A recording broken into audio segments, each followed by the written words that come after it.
నమస్తే, welcome to Saaho TV news.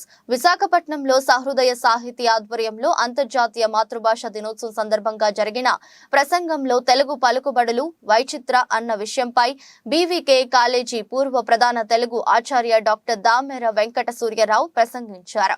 సభకు అధ్యక్షత వహించిన శేఖర మంత్రి ప్రభాకర్ మాట్లాడుతూ మాతృభాష కోసం ప్రాణత్యాగం చేసిన బంగ్లాదేశ్ యువకుల స్మృతిలో ప్రపంచమంతటా వారి వారి మాతృభాష దినోత్సవాలు ఐక్యరాజ్య సమితి సూచనల ప్రకారం నిర్వహించుకుంటారని, మాతృభాషకు పట్టం కట్టి తెలుగు భాష వ్యాప్తికి అందరూ ప్రతిజ్ఞ పూనాలని అన్నారు.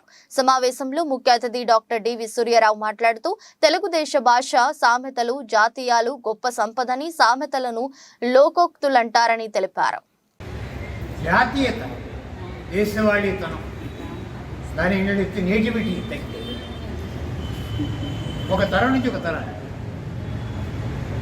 ఈ సామెతలు కానీ పలుకుబళ్ళు కానీ ఏ భాషకైనా గొప్ప సంపద. సామెత ప్రవర్తన అంటాం.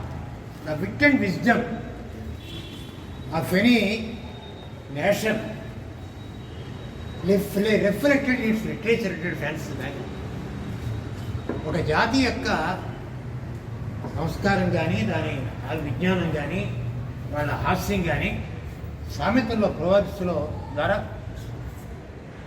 సామెత, సామ్యం, సామెతలు ఎప్పుడు పోలికలే. పోలిక చెప్తాం అంటే మనం ఒకసారి గుర్తు రాకపోతే అదేదో సామెత చెప్పినట్టు. మనకన్నా పల్లెటూరుకి వెళ్తే వాళ్ళు చాలా సామెత చెప్తారు. ఇంకా ఇప్పుడు అక్కడ రచ్చబండ్లు పోయి వాళ్ళు టీవీలు చూసుకుంటూ ఉన్నారు.